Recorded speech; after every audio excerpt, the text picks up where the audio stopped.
انس رضی اللہ تعالیٰ عنہ سے روایت ہے کہ رسول صلی اللہ علیہ وآلہ وسلم جیسے ہی رجب کا مہینہ آتا تو آپ صلی اللہ علیہ وآلہ وسلم یہ دعا فرماتے تھے کیا؟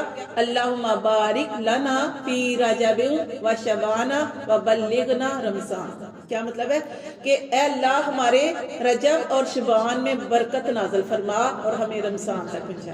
یہ دعا یہ آپ صلی اللہ علیہ وسلم یہ دعا فرماتے تھے. آپ لوگوں نے پڑھی ہوگی یہ دعا جیسے ہی رجب کا چاند نظر آیا تو آپ لوگوں نے یہ دعا پڑھی ہوگی، کیونکہ یہ ہے کہ جب رجب کا مہینہ آتا تھا تو آپ صلی اللہ علیہ وسلم رجب کے مہینے سے ہی رمضان کی تیاری شروع کر دیتے تھے کہ آپ صلی اللہ علیہ وسلم اپنی وہ کیا کہتے ہیں نا کمر کس لیا کرتے تھے، یعنی نیکیوں کے لیے. اب اور ویسے تو آپ صلی اللہ علیہ وسلم ہر وقت جو تھے وہ نیکیاں کرتے تھے، اللہ کو راضی کرتے تھے، اللہ کے احکام آگے پہنچاتے تھے، دین کا کام کرتے تھے. لیکن جیسے ہی رجب کا مہینہ آتا، کیونکہ رمضان کو گزرے 10 مہینے ہو جاتے ہیں نا، تو پھر آگے رمضان کی تیاری ہوتی ہے کہ رمضان جو ہے وہ آنے والا ہے، تو اس کے لیے دعائیں شروع کر دیتے تھے رجب کے مہینے سے کہ اللہ ہمیں رجب اور جو شعبان ہے اس میں برکت نازل فرما اور اللہ ہمیں رمضان تک پہنچا. تو یہ آپ نے دعا جو ہے ابھی یہ نہیں کہ بس ایک دفعہ پڑھ لیا، بار بار پڑھتے رہے کہ اللہ تعالیٰ ہمیں رمضان دے،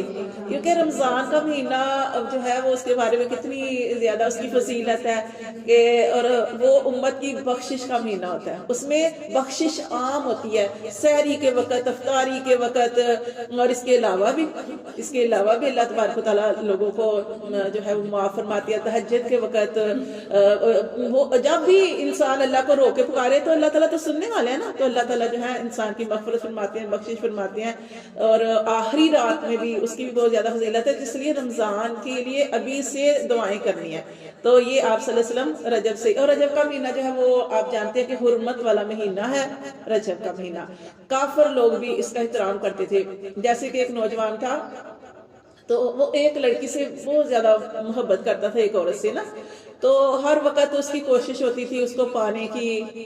ایک دن کیا ہوا کہ اس نے اس عورت پر قابو پا لیا، یعنی اختیار میں آ گئی اس کے.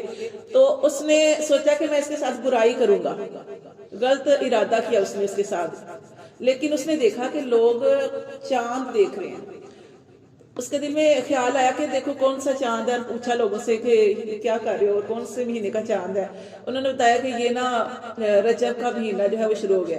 اس نے جو برائی کا ارادہ کیا تھا نا، اس نے اس ارادے کو ترک کر دیا کہ یہ تو حرمت والا مہینہ شروع ہو گیا ہے. کیونکہ آپ جانتے ہیں کہ کیا ہے کہ نبی صلی اللہ علیہ وسلم نے ارشاد فرمایا کہ یہ جو حرمت والا مہینہ ہے اور اسی طرح جو آگے مہینے ہیں، کتنے مہینے ہیں اللہ تعالیٰ نے جب سے زمین اور آسمان بنائے، قرآن مجید کے اندر بھی آتا ہے کہ اللہ نے 4 مہینے حرمت والے رکھے ہیں. 3 مہینے کٹے ہیں، کون کون سے؟ ذکر، ذوالحج، محرم اور ایک رجب. تو کافر بھی ان مہینوں کا احترام کرتے تھے، وہ لڑائی جھگڑے قتل و غارت سب کچھ چھوڑ دیا کرتے تھے، ان مہینوں کا احترام کرتے تھے کہ اللہ نے یہ مہینے حرمت والے رکھے ہیں. تو اب اس نے بھی جو برائی کا ارادہ کیا تھا اس نے ترک کر دیا. اچھا یہ تو رجب کا مہینہ شروع ہو گیا، حالانکہ وہ مسلمان نہیں تھا، لیکن اس نے کیا کیا؟ احترام کیا. اللہ تعالیٰ نے اس وقت کے نبی کون تھے؟ عیسیٰ، حضرت عیسیٰ علیہ السلام کی طرف وحی کی کہ میرے اس بندے نے زنا کرنا تھا اور اس نے رجب کا مہینے کا احترام کیا ہے، تو تم اس سے جا کے ملاقات کرو. وہ حضرت عیسیٰ علیہ السلام گئے اور اس سے ملے. اللہ کے نبی تھے، دیکھے جا کے ان سے ملے اور ان سے بتایا کہ مجھے اللہ تعالیٰ کی طرف سے اس طرح وحی جو ہے وہ نازل ہوئی ہے. اللہ تعالیٰ جیسے ہم قرآن مجید کے اندر پڑھتے ہیں، اللہ تعالیٰ تو لطیف ہیں بریء بھی، اللہ تعالیٰ خوب جاننے والے ہیں. تو اللہ تعالیٰ نے وحی کی، عیسیٰ علیہ السلام جا کے ملے اور اس نوجوان کو بتایا. وہ بڑا حیران ہوا کہ یہ اللہ کے نبی ہیں، وقت کے نبی ہیں، اور یہ مجھ سے ملنے آئے ہیں. انہوں نے بتایا کہ اللہ نے میری طرح وحی کی ہے اور جو تم نے اس طرح ارادہ کیا تھا رجب کے مہینے کا احترام کیا، تو اس وجہ سے تو وہ شخص اللہ تعالیٰ نے اس کے دل کی کیفیت ہی بدل دی اور وہ اسلام اس نے قبول کر لیا. تو رجب کے مہینے نہیں، ہر مہینہ ہی قابل عزت ہے، لیکن یہ مہینے اللہ نے رکھے ہیں نا. ہاں جی. اور ویسے بھی جیسے کہ جو آپ کے چھوٹے ہوئے روزے ہیں عورتوں کے جو چھوٹ جاتے ہیں روزے تو وہ روزے جو ہیں وہ پہلے پورے کر لیں.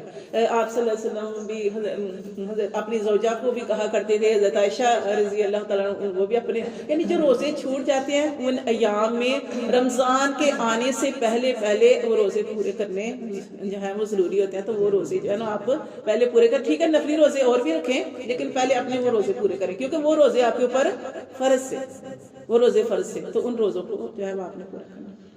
اور نبی صلی اللہ علیہ وسلم کی حدیث کا مفہوم ہے کہ 5 راتیں ایسی ہوتی ہیں کہ جس میں دعا رد نہیں ہوتی, 5 راتیں.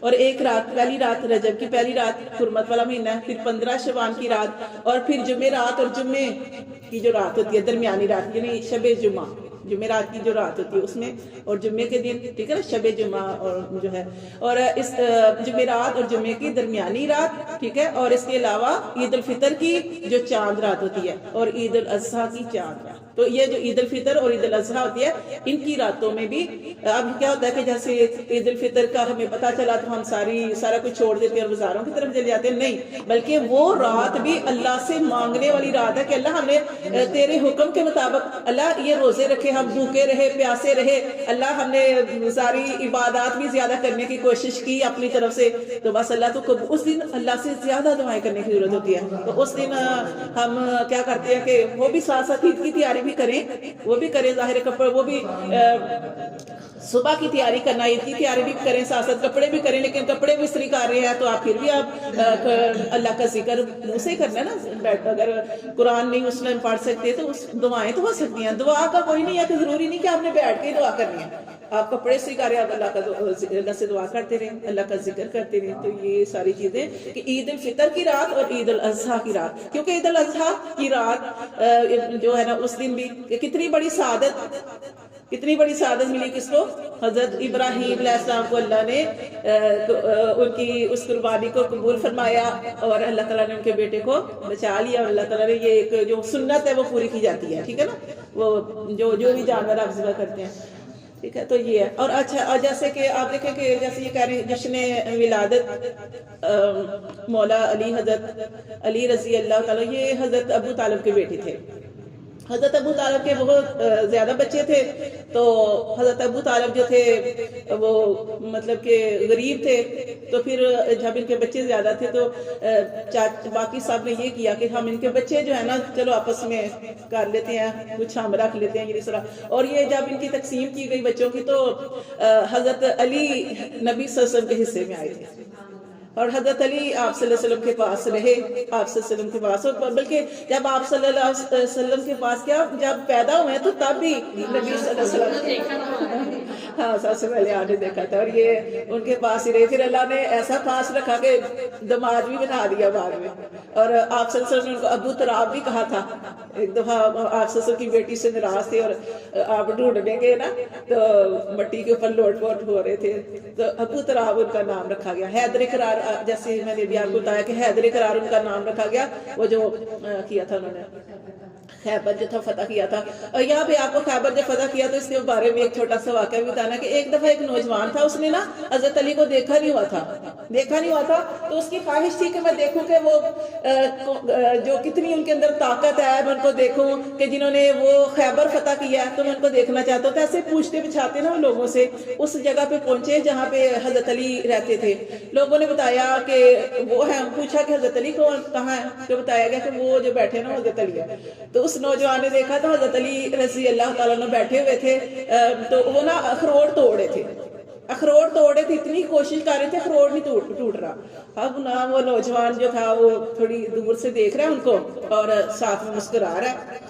جیسے ہی حضرت علی رضی اللہ تعالیٰ عنہ نے دیکھا کہ اس نوجوان کی طرف نظر پڑی, دیکھا وہ تو آپ کو دیکھ کے مسکرا رہا ہے, تو حضرت علی نے اسے پاس بلایا اور کہا کہ ادھر آؤ. تو کہا کہ کیوں مسکرا رہے ہو, کیوں ہنس رہے ہو؟ تو وہ کہنے لگا کہ وہ ڈر گیا کہ حضرت علی ظاہر ان کا رو بھی پڑا تھا, تو ڈر گیا. کہا کہ نہیں میں ویسے ہی میں آپ کی طرف دیکھ کے نہیں کر رہا. انہوں نے کہا نہیں. حضرت علی نے کہا کہ نہیں مجھے بتاؤ. پھر پوچھا, لیکن وہ نوجوان جو تھا نا وہ اور زیادہ خوفزدہ ہو گیا کہ پتہ نہیں بار بار کیوں پوچھ رہے ہیں. پھر حضرت علی رضی اللہ تعالیٰ عنہ نے خود ہی کہا کہ تم یہ سوچ رہے ہو تو یہ سوچ رہے ہو کہ یہ وہ شخص ہے جس نے خیبر فتح کیا ہے، تو اخروٹ سے ٹوٹ نہیں رہا تو خیبر کیسے فتح کر لیا؟ تو وہ نوجوان نے کہا کہ حضرت علی نے جی بات بتائی، تو نوجوان نے کہا کہ ہاں میں نا یہی سوچ رہا تھا۔ تو حضرت علی نے کیا فرمایا، انہوں نے فرمایا ایک دم جو تھے نا وہ اٹھے، انہوں نے اپنے ہاتھ جاڑے اور اپنا امامہ درست کیا، اور پھر اس نوجوان سے کہا کہ دیکھو آج بھی کوئی خیبر ہے نا تو مجھے بتاؤ، بس آج بھی فتح کروں گا۔ وہ جو خیبر تھا وہ میں نے اپنے ایمان کی قوت سے فتح کیا تھا، اور یہ جو اخروٹ توڑا نا یہ تو میری جسمانی قوت ہے۔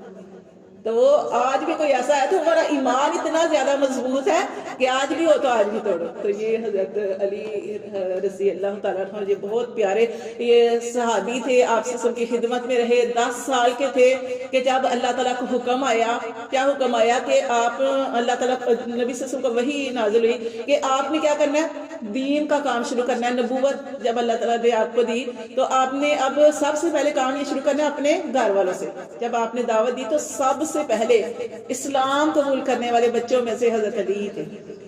حضرت علی 10 سال کے تھے کہ اللہ نے ان کو یہ توفیق عطا فرمائی تھی، بہت زیادہ آپ کا انہوں نے ساتھ دیا تھا۔ تو یہ حضرت علی یاد رکھنی چاہیے یہ ساری تاریخیں۔